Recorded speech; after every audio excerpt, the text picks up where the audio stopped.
So I think many of the journalists and stakeholders here will have seen our npower Business Energy Index at some point during the last year, which is an annual survey of our business energy users.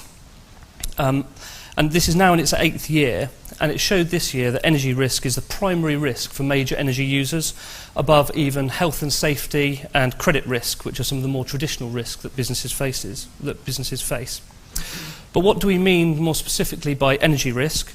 Well, we mean the tangible risks that impact the competitiveness of end users and ultimately the bottom line for those end users.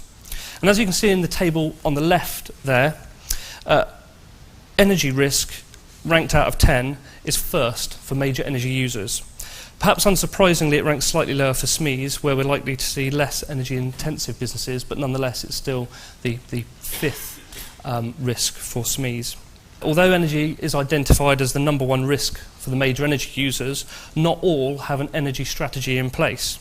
And for the SMEs, only half have an energy strategy in place, which is a slightly odd thing, really, that you see that it's the major risk, but yet there are certain businesses that still aren't managing that risk properly. For major energy users, supply costs are still the top concern, and market prices remain high, and volatility continues.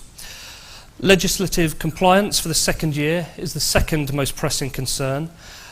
This year, of course, we've seen changes to the CRC, to the feed-in tariff, the beginnings of the electricity market reform, including the carbon price floor, and major energy users in particular are feeling the strain.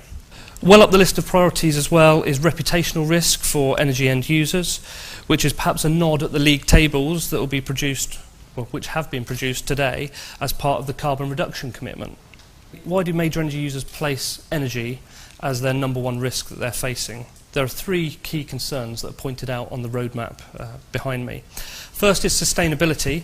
We've created highly ambitious carbon reduction targets for the UK, targets that will directly impact businesses' competitiveness operating from a UK base. Second is security of supply. We need to attract significant investment to the UK to meet the needs of the ageing energy infrastructure that we operate.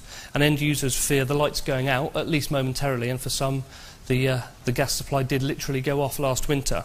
So why are we doing this and what's it about? This report is a platform for discussion and aims to highlight the importance of an effective energy industry and effective energy market infrastructure for the UK economy.